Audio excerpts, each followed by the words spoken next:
Danelle Shell. I am Sergeant Shell's wife. And in 2013, the United Survey of Drug Use and Health estimates that 52.2% of Americans aged 12 and up are heavy alcohol users. Alcohol has become prevalent in American gatherings. I've had my fair share of drunken nights. I remember one time I was taking swigs of raspberry vodka straight from the bottle. I blacked out and woke up in bed, having an aversion to KFC and having clean puke out of the cat carrier, because I can only assume I thought it was a trash can. But I want to know what is going on inside the brain to cause these reactions to alcohol. So first, let's take a look at liquor. Liquor is just the fermentation of sugar and wheat. And depending on what sugars you get, depends on the type of alcohol you get. During the fermentation process, ethyl alcohol is created. We just call it alcohol. So that's what liquor is. So what is the brain?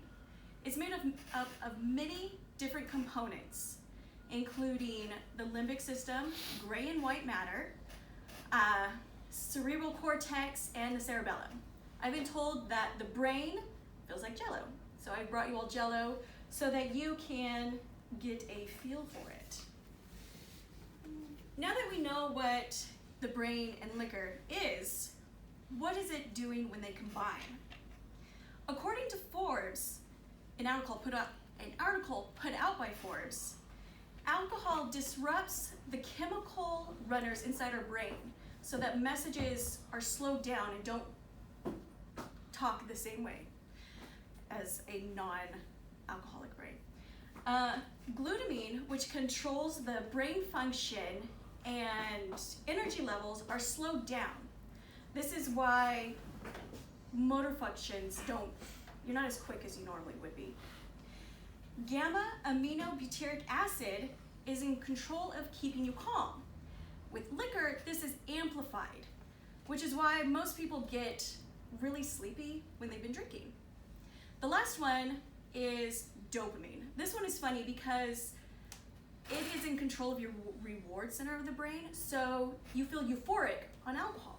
But alcohol is a depressant, so it brings you down.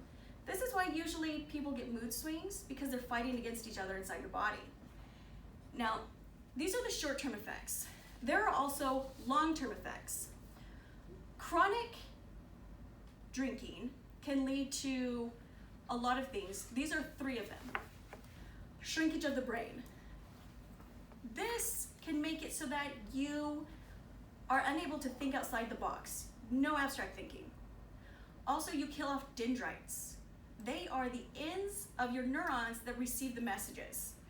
So your brain has to rewire itself, but it's smaller, so it has less ability or room to rewire.